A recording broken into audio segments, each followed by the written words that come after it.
There are moments in life that divide everything into before and after. For Jake Morrison, that moment came on a freezing November afternoon when an old Lakota man looked him in the eyes and made an offer that challenged everything he thought he knew about human dignity. Jake had come to the reservation as a desperate man looking for a cheap horse. But when Thomas Crow Feather whispered those impossible words, offering his own granddaughter in exchange for food, Jake realized he wasn't the only one there fighting to survive. I stared at the old man, my heart hammering against my ribs like a caged animal. The words he'd just spoken hung in the frozen air between us, so impossible that my brain refused to process them. Had I misunderstood? Had the language barrier somehow twisted his meaning into something unthinkable? Before we continue this journey together, I'd love to know, where in the world are you watching this from? Drop a comment and let me know your location. Now, let's dive deeper into this story that changed everything I thought I knew about desperation and dignity. The morning had started like any other disaster in my life. I'd woken up to another foreclosure notice taped to my front door, the fourth one this month. The bank wasn't kidding around anymore. 1,200 acres of Morrison land my great-grandfather had cleared with his bare hands, was about to become someone else's problem. I had exactly 3 weeks to come up with $47,000, and my bank account was sitting pretty at $283.16. I crushed the notice in my fist and threw it toward the kitchen trash can. It missed, like everything else in my life lately. The coffee pot was empty, the refrigerator hummed with nothing but condiments and half a loaf of bread, and outside my kitchen window, I could see my neighbor Billy Hawkins already working his cattle. Billy, who'd bought 3 more head last week while I was selling mine off one by one just to keep the lights on. The irony wasn't lost on me. Here I was, a 4th-generation cattle rancher, and I couldn't afford to keep cattle. What I needed was a good horse, something sturdy enough for the ranch work, but cheap enough that I wouldn't have to choose between it and groceries. My old mare, Buttercup, had thrown a shoe last week and came up lame. The vet bill alone had cost me more than I'd made selling 2 steers. That's when I remembered the classified ad I'd seen in the local paper. Horse for sale, $300, Pine Ridge Reservation, ask for Thomas. It was probably some broken-down nag, but $300 was exactly what I had left after paying the electric bill. Sometimes desperation makes decisions for you. The drive to Pine Ridge took 47 minutes through country that got poorer with every mile. I'd lived in Montana my whole life, but I'd never actually been onto the reservation. It wasn't like there was a wall or anything. It was just one of those invisible lines that separated my world from theirs. As I drove, the houses got smaller, the yards more cluttered with broken-down cars and makeshift repairs. Children played in dirt patches where grass should have been, and old men sat on porches that looked like they might collapse in the next strong wind. I found the address scribbled on the back of an envelope, a small, weathered house that might have been white once, but had faded to the color of old bones. The roof had patches of different-colored shingles, and the front steps sagged in the middle, like they were tired of holding up visitors. A thin trail of smoke curled from the chimney, the only sign that anyone lived there. I knocked on the door and waited. The silence stretched out long enough that I started to think nobody was home. Then I heard shuffling footsteps inside. The door opened, and I found myself looking at a man who seemed to carry the weight of 1,000 winters in his shoulders. He was maybe 70, with deep lines carved into his face like dry creek beds and eyes that had seen too much. His grey hair was pulled back in a ponytail, and he wore a flannel shirt that had been mended more times than I could count. "You Jake?" he asked, his voice rough as sandpaper. "Yes, sir. I called about the horse." He nodded and stepped back to let me in. The inside of the house was clean but sparse, a few pieces of furniture that looked like they'd been rescued from garage sales, family photos on walls that needed paint, and a wood stove that provided the only heat. The smell of something cooking, beans, maybe, or soup, drifted from the kitchen. "Thomas Crow Feather," he said, extending a hand that felt like leather and bone. "Coffee?" Thank you, but I'm fine. I was hoping to see the horse, if that's all right. Thomas's face changed, and for a moment I thought I saw something like shame flicker across his features. He gestured toward a small kitchen table with two mismatched chairs. "Sit," he said. "We talk first." I sat down, and Thomas settled across from me with the careful movements of a man whose joints protested every motion. On the table between us was a single envelope, opened and read so many times the creases had gone soft. I could see the return address. "Montana Power Company, final notice." "I need to tell you something," Thomas said, his eyes fixed on that envelope. "There is no horse." The words hit me like a slap. I'd driven an hour, used gas I couldn't afford, and wasted time I didn't have. "Then why did you put the ad in the paper?"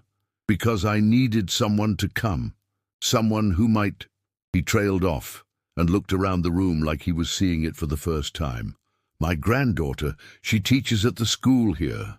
Smart girl, went to college in Missoula, got her degree, but she came back to take care of me, and now—" Thomas picked up the envelope and held it like it might bite him. "Power company says they shut off the electricity tomorrow. No electricity, no heat. Winter's coming hard this year, and I'm too old to chop enough wood. Food bank only gives so much. Social Security." He shrugged like it was a joke that had stopped being funny. I felt like I'd walked into the middle of someone else's private hell.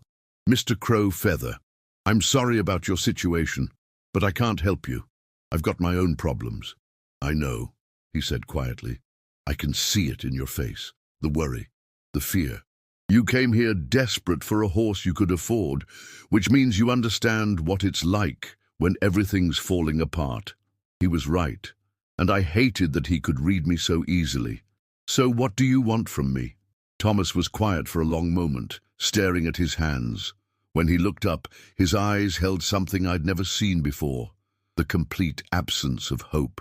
"My granddaughter," he said slowly. "She's 28 years old, beautiful, educated.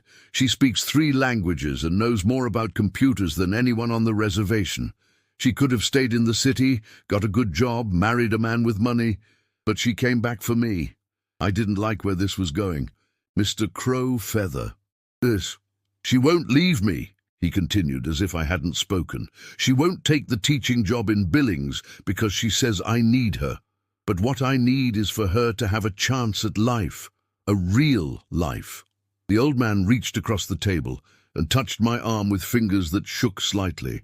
"I don't have money to pay you. I don't have a horse to sell you. But I have something more valuable than either of those things." The room felt smaller suddenly, like the walls were pressing in. "What are you talking about?" Thomas Crow Feather looked directly into my eyes, and I saw a desperation that made my own problems feel small. "I'm talking about Sarah, my granddaughter. You take her, give her a chance for a good life, and I'll—" He swallowed hard. "I'll give you anything I have left." The words hung in the air between us like smoke from a fire that had burned too long. I stared at this old man who had just offered me his granddaughter like she was property to be traded, and I felt something crack inside my chest. Not anger exactly, but something deeper and more painful. "Mr. Crow Feather," I said carefully, "are you asking me to buy your granddaughter?" He flinched like I'd hit him, and when he spoke again, his voice was barely a whisper. "I'm asking you to save her." Chapter 2. I should have walked out right then. Any reasonable person would have stood up, politely declined this insane proposition, and driven home to deal with their own problems. But something about the defeat in Thomas Crow Feather's voice kept me planted in that rickety kitchen chair, staring at a man who was drowning in circumstances beyond his control. "You don't understand," I said, trying to keep my voice level. "I can't even save myself, let alone anyone else. I'm about to lose my ranch. I came here to buy a horse I can't afford to solve a problem I can't fix." Thomas nodded like he'd expected this response. "But you came anyway. You drove 47 minutes to look at a horse from a stranger. That tells me something about who you are. It tells you I'm desperate, not noble. Sometimes they're the same thing." Before I could respond, I heard footsteps on the front porch and the sound of keys jingling. The front door opened, bringing with it a gust of cold air and the voice of a woman calling out in what I assumed was Lakota. Thomas called back in the same language, and I heard the footsteps approach the kitchen. "Grandpa, whose truck is—" The woman stopped in the doorway, taking in the scene, her grandfather and a strange white man sitting at the kitchen table with the power company notice between them. She was nothing like what I'd expected. Thomas had said she was beautiful, but that word felt inadequate. She had her grandfather's intelligent eyes, but where his held resignation, hers sparked with life and determination. Her dark hair was pulled back in a practical ponytail, and she wore jeans, boots, and a wool coat that had seen better days but was clean and well-maintained. "Sarah," Thomas said, switching to English. "This is Jake Morrison. Jake, my granddaughter, Sarah Crowfeather." Sarah looked between us with the kind of suspicion that intelligent people develop when they sense something isn't right. "Are you here about a job, Mr. Morrison? Because if Grandpa's been telling you we need help around the house, I can handle—" "He's here about the horse," Thomas interrupted quietly. Sarah's face went through several expressions: confusion, realization, and then something that looked like embarrassment mixed with anger. "Grandpa? What horse? We don't have a horse. We can barely afford—" She stopped and looked at me again. "What exactly did he tell you?" This was my chance to leave. I could have made some excuse about a misunderstanding, walked out to my truck and driven home to my own disasters. Instead, I found myself saying, "He told me there was no horse. We were just talking about difficulties." "Difficulties," Sarah repeated, and I heard years of frustration packed into that single word. She looked at the power company notice on the table, then at her grandfather, then back at me. "Mr. Morrison, I appreciate whatever kindness you might be considering, but we don't accept charity." "Sarah," Thomas said softly. "No, Grandpa, we've had this conversation." She turned to face me directly, and I saw pride in her posture that reminded me of my own stubborn independence. "Whatever my grandfather has told you about our situation, we'll figure it out ourselves. We always do." I should have agreed with her. I should have respected her pride and her right to handle her family's problems without interference from a stranger. But something in Thomas's earlier words kept echoing in my head, the part about Sarah sacrificing her future to take care of him. What if it wasn't charity? I heard myself asking. Both Sarah and Thomas looked at me sharply. "What do you mean?" Sarah asked. I wasn't sure what I meant. The words had come out of my mouth before my brain had fully formed the thought. But now that I'd started, I had to continue. "I mean, what if we could help each other? I gestured helplessly, trying to find words for a solution I hadn't even thought through. "I need someone who understands business, computers, maybe marketing. Someone smart enough to help me figure out how to save my ranch." Sarah's eyes narrowed. "And in exchange?" This was the part I hadn't thought through. "In exchange, maybe you'd have access to resources you don't have here, a place to stay while you figure out your next step, money for your grandfather's expenses."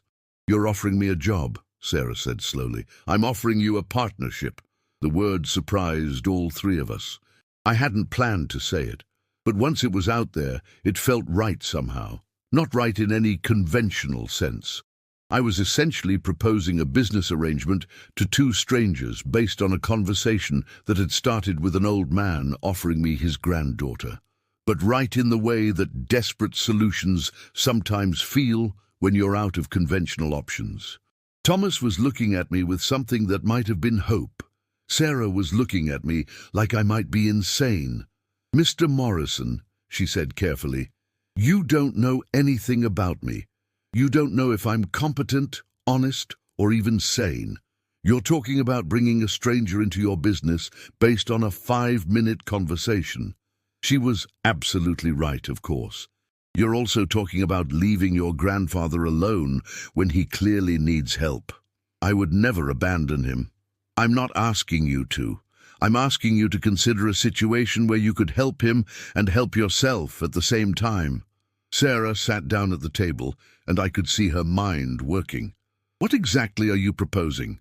I took a deep breath, knowing I was about to either solve two problems at once or create a disaster that would make my current troubles look simple.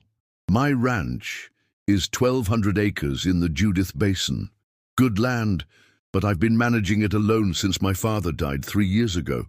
I'm not good with the business side, the marketing, the finances, the planning. I'm a rancher, not a businessman, and you think I could help with that? You have a college degree, you understand computers, and you're clearly smart enough to see solutions where other people see problems. Plus, I glanced at Thomas. You understand what it means to fight for something that matters. Thomas spoke up for the first time since Sarah had arrived. Sarah, the power gets shut off tomorrow. The propane bill is due next week. Winter's coming, and we both know I can't make it through another one like last year. Sarah's composure cracked slightly. Grandpa, I'm not getting younger, and you're not getting any younger either. This man is offering you a chance. This man is a stranger. So were we all, once, Thomas said quietly. Just the tension in that small kitchen was thick enough to cut with a knife. Here was a young woman, caught between her loyalty to her grandfather and her own need for a future, an old man who'd run out of options, and me, a failing rancher who'd just proposed a partnership to people I'd met 15 minutes ago. But sometimes the most important decisions in life come disguised as desperate mistakes, and as I sat there watching Sarah Crowfeather weigh an impossible choice, I realized that maybe Thomas had been right about one thing. Sometimes desperation and salvation look exactly the same. Sarah was quiet for a long moment, her eyes moving between me and her grandfather. Finally, she spoke. If I were to consider this, and I'm not saying I am, what would the specific arrangement be? I realized I was making this up as I went along, but the basic idea was starting to take shape in my mind. You'd help me develop a business plan to save the ranch. Marketing, financial planning, maybe even expanding into agritourism or specialty beef. In exchange, you'd have a place to stay, a salary, and enough extra to cover your grandfather's expenses. For how long? However long it takes. For you to get established somewhere else, for me to get back on my feet, for your grandfather to... I looked at Thomas, who was listening with the intensity of a man hearing his own life being negotiated. To die with dignity, Thomas finished quietly. The words hit the room like stones thrown into still water. Sarah's eyes filled with tears she refused to let fall. There's something else, I continued, knowing I was about to make this even more complicated. I'm not talking about some temporary arrangement where you help me for a few months and then disappear. I'm talking about a real partnership. If we can save the ranch, you'd own a piece of it. Now Sarah was staring at me like I'd lost my mind entirely. You'd give land to someone you just met? I'd give partnership to someone willing to fight for it. The difference is that partners stick around when things get tough. Sarah stood up and walked to the kitchen window, looking out at the reservation land that stretched toward the horizon. You're asking me to trust my entire future to a stranger. I'm asking you to bet on yourself, I said, and I'm asking you to let me bet on you too. She turned back to face us, and I could see her internal struggle written across her features.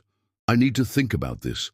Sarah, Thomas said gently, the power gets turned off tomorrow. Thinking is a luxury we don't have. Don't pressure her, I said, surprising myself by defending someone I'd just met against someone I was supposedly trying to help. This is too big a decision to rush. Sarah looked at me with something that might have been gratitude. Thank you for that. She was quiet for another moment, then, Mr. Morrison, can I ask you something?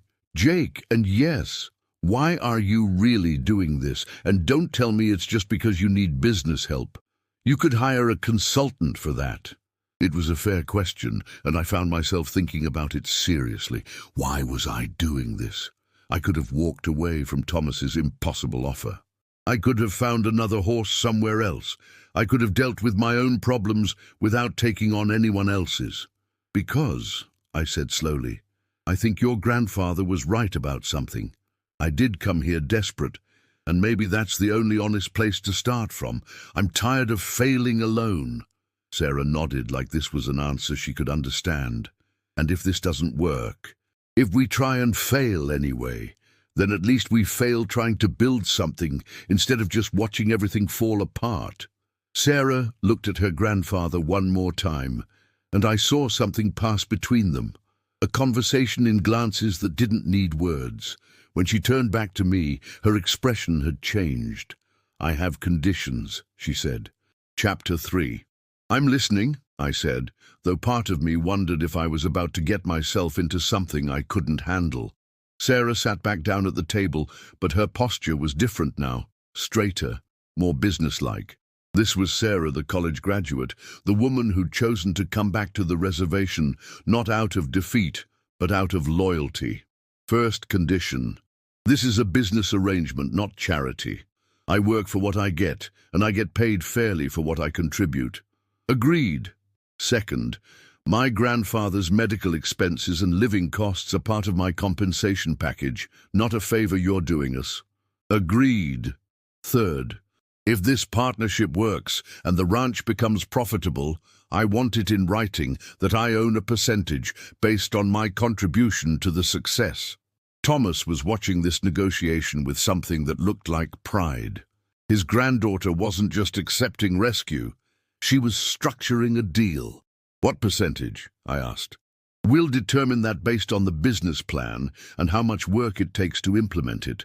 But it needs to be real ownership, not just profit sharing." I thought about this. 3 days ago, I'd owned a failing ranch entirely by myself. Now, I was potentially giving away pieces of it to someone I'd just met. But then again, 3 days ago, I'd been facing foreclosure with no plan and no hope. Sometimes you have to risk what you have to save what you can. "Fourth condition," Sarah continued, "I need to see your financial records, your land documentation, everything. If I'm going to help save your ranch, I need to know exactly what we're dealing with." "Fair enough." "And fifth," Sarah hesitated, glancing at her grandfather, "if this doesn't work out, if we find we can't work together or the ranch can't be saved, you help me get established somewhere else. References, recommendations, whatever I need to find a position that matches my qualifications." "Done."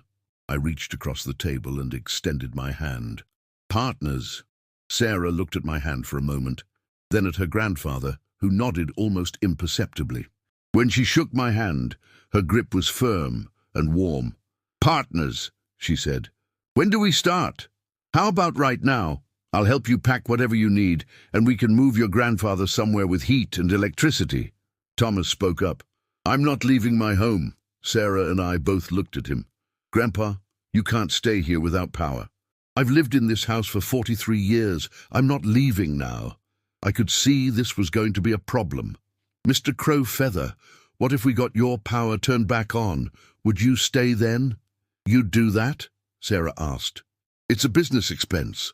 I need my partner's grandfather healthy and comfortable." I pulled out my phone and dialed the number on the power company notice. "How much do you owe them?" Thomas looked embarrassed. $478. Plus reconnection fees, probably another 100, Sarah added. I listened to the hold music while doing math in my head. This would wipe out almost all of my remaining cash, but if Sarah could really help save the ranch, it was the best investment I could make. "Montana Power Company, this is Jessica. How can I help you?" "I need to pay a bill to prevent disconnection for Thomas Crow Feather." I gave her the account number from the notice. "Are you Mr. Crow Feather?" "I'm calling on his behalf. I'd like to pay the full amount owed plus any reconnection fees." Sarah was staring at me with an expression I couldn't quite read. Thomas had his hands clasped in front of him like he was praying. "The total amount is $593.47. Will that be check or credit card?" Credit card, which meant I'd be paying interest on this for months, but it was done. After I hung up, the kitchen was quiet except for the sound of wind rattling the windows. "You didn't have to do that," Sarah said softly. "Yes, I did. We're partners now, which means your success is my success. That includes making sure you're not worried about your grandfather freezing to death while you're trying to help me save my ranch." Thomas looked at me with eyes that held something I wasn't used to seeing directed at me. Respect. "Jake Morrison, you are a good man." "I'm a desperate man who just made a calculated investment," I corrected him. "Don't make me into something I'm not." But Thomas smiled, and I got the feeling he saw right through my attempt to downplay what had just happened. "So what's the plan?" Sarah asked, all business again. "First, I show you the ranch and we go through all the financial records. Then you tell me what you think. Can it be saved? And if so, how? And if it can't be saved, then we figure out what we can salvage and start over with that." Sarah nodded. "I'll need a few days to arrange things here. Make sure Grandpa has what he needs. Talk to the school about taking leave." "How long do we have?" Thomas asked.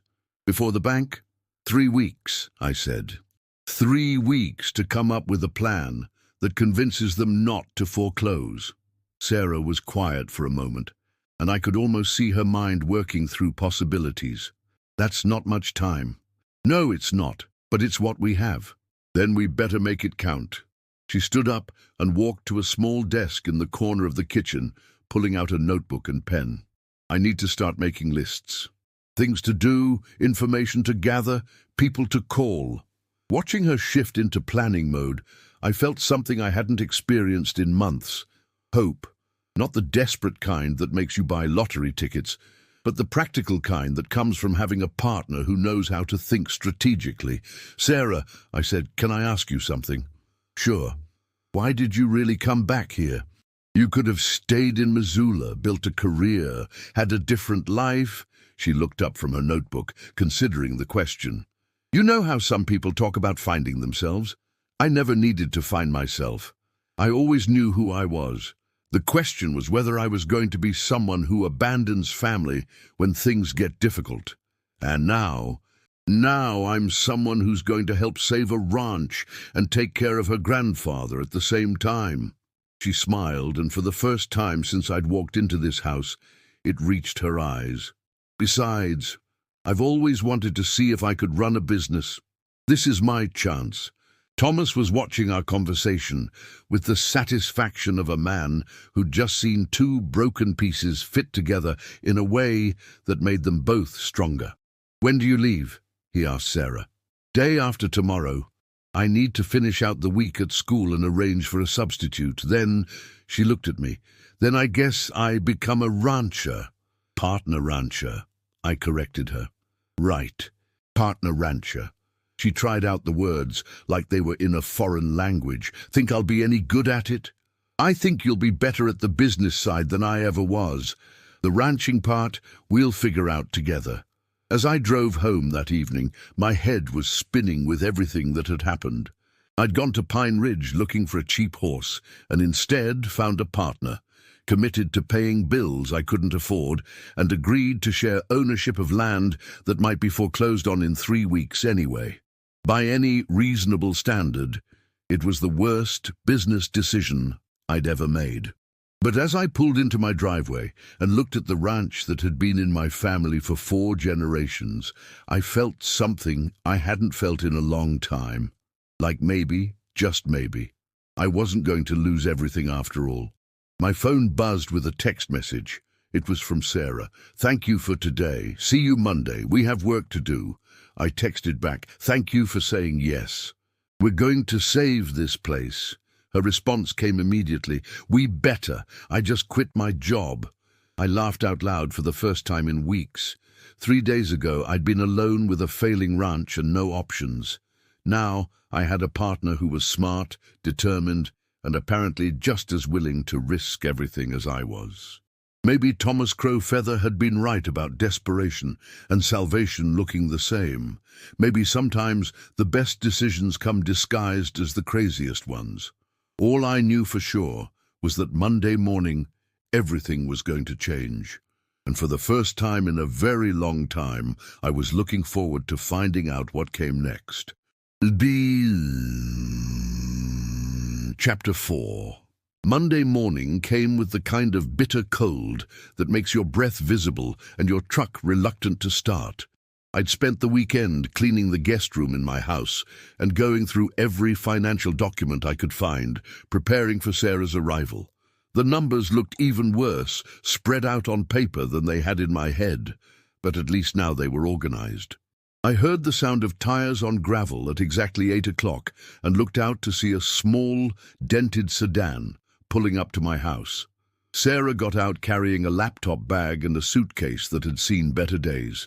She stood for a moment, looking out over the ranch land that stretched toward the horizon, and I saw her take a deep breath like she was breathing in possibility. "Morning, partner," I said, opening the front door before she could knock. "Morning, ready to find out if this was the best idea we ever had or the worst mistake of our lives? Ask me again in 3 weeks. I helped her carry her things inside and showed her to the guest room. It wasn't much, a single bed, a dresser, and a window that looked out toward the barn, but it was clean and warm. "It's perfect," she said, and I could tell she meant it. "Better than anything I was expecting." "What were you expecting?" "A bunkhouse, maybe, or a trailer. I wasn't sure you'd have space in the main house. It's a big house for one person. Too big, actually. My parents built it thinking they'd fill it with grandchildren someday." I realized how that sounded and felt my face get warm. "I mean, I wasn't suggesting—" Sarah laughed and the sound eased the awkwardness. "Jake, relax. I know this is a business arrangement. You don't have to worry about me getting the wrong idea." "Right. Good. Business arrangement. Although," she said, setting her laptop bag on the small desk by the window, "we should probably establish some ground rules about living in the same house, just to keep things professional.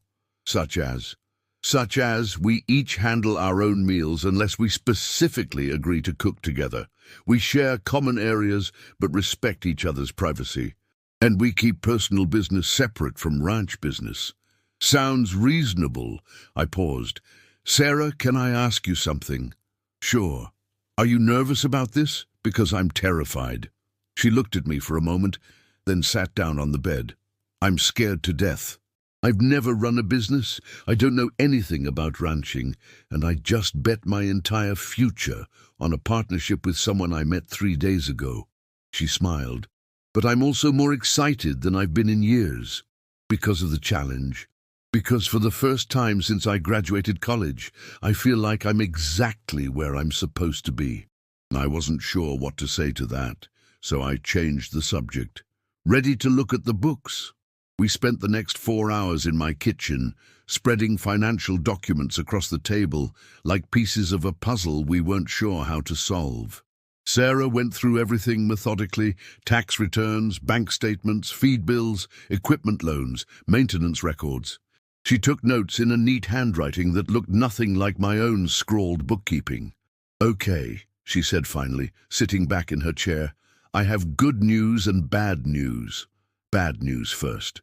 You're worse off than you thought. Based on these numbers, you should have been foreclosed on 6 months ago. The only reason you haven't been is that the bank probably doesn't want to deal with managing ranch property in the current market." My stomach dropped. "And the good news?" "The good news is that you have excellent land, decent equipment, and a foundation that could support a profitable operation. You just need to completely change how you're running it." "How completely?" Sarah pulled out a fresh sheet of paper and started sketching. "Right now, you're trying to run a traditional cattle operation on land that's too small and with too little capital. But what if we didn't try to compete with the big cattle operations?" "What do you mean?" "I mean, what if we went premium instead of volume, grass-fed, organic, direct-to-consumer beef? Market it to restaurants and specialty stores in Billings and Bozeman. Charge 3 times what you'd get selling to commodity buyers, but only raise 1/3 of the cattle." I stared at her sketch, which showed numbers that looked impossibly optimistic. "You think people would pay that much?" "I know they would. I've been researching it online since yesterday. There's a huge market for locally sourced, sustainably raised beef. The trick is marketing it properly and building relationships with the right buyers." "That sounds like a lot of work." "It is. but it's also the difference between barely surviving and actually thriving. She showed me another set of numbers. If we can get even half of what I think we can charge, we'll not only avoid foreclosure, we'll be profitable within 2 years. I felt that dangerous stirring of hope again. What would we need to do? First, we need to get organic certification started. That takes time, but we can market as transitional organic while we're waiting. Second, we need to build a brand, website, social media, packaging, the whole thing. Third, we need to start building relationships with potential buyers. How long would all that take? The marketing and relationship building can start immediately. The organic certification will take about a year to complete, but we can start selling at premium prices right away if we market it right. I was quiet for a moment, trying to process what she was proposing. It wasn't just a different business model, it was a complete transformation of everything I thought I knew about ranching. Sarah, what if you're wrong? What if we spend all this time and money trying to go premium and it doesn't work? Then we'll have learned something valuable, and we'll try something else. But Jake, what if I'm right? Before I could answer, my phone rang. The caller ID showed First National Bank Agricultural Division. My stomach clenched. Morrison Ranch, I answered. Mr. Morrison, this is Patricia Williams from the Agricultural Loan Department. I'm calling about your account. Sarah was watching my face, reading my expression. I put the phone on speaker. What can I do for you, Ms. Williams? I wanted to follow up on our previous conversations about your loan status. We've been reviewing your account, and I'm afraid we need to schedule a meeting to discuss your options. What kind of options? Well, frankly, Mr. Morrison, we need to talk about transition planning. The bank's position is that foreclosure may be unavoidable at this point, but we'd like to work with you to make the process as smooth as possible. Sarah grabbed a pen and wrote something on a piece of paper, sliding it across to me. It said, "Ask for 30 days. Ms. Williams, I appreciate the call, but I'm not ready to discuss foreclosure. I'm implementing a new business plan that should address the loan issues." There was a pause. "Mr. Morrison, with respect, you've been struggling with this loan for over a year. What's changed?" I looked at Sarah, who nodded encouragingly. "I've brought in a business partner. We're transitioning to a premium beef operation with direct sales to restaurants and specialty markets. I'd like to request a 30-day extension to present our new business plan." Another pause, longer this time. "Mr. Morrison, the bank has been very patient." 30 days, Ms. Williams. Give me 30 days to show you what we can do." Sarah was scribbling frantically on another piece of paper. She showed it to me. "Tell her we already have interested buyers. Ms. Williams, we've already identified potential buyers for our premium beef program. This isn't just an idea, it's a plan we're actively implementing. I'll need to discuss this with my supervisor. Can I call you back?" "Of course. But Ms. Williams, 30 days, that's all I need." After I hung up, Sarah and I looked at each other across the table, covered with financial documents and half-formed plans. "Think she'll give us the extension?" Sarah asked. I think she was expecting me to just roll over and accept foreclosure. The fact that I'm fighting back might buy us some time. And when she calls back, then we better have some interested buyers to show her. Sarah smiled, and I saw something in her expression that I was beginning to recognize, the look of someone who thrived on challenges that would terrify most people. "Jake, I need to ask you something, and I need you to be completely honest." "Okay. Do you trust me? Really trust me? Because what I'm about to propose is going to sound crazy, and it's only going to work if you're willing to let me handle the business side completely." I thought about everything that had led to this moment. The foreclosure notices, the desperate drive to Pine Ridge, Thomas Crowfeather's impossible offer, and Sarah's decision to bet her future on a failing ranch and a stranger. If I'd learned anything over the past few days, it was that sometimes the craziest decisions turn out to be the smartest ones. "Sarah, 3 days ago I didn't even know you existed. Now you're sitting in my kitchen redesigning my entire life. If that's not trust, I don't know what is."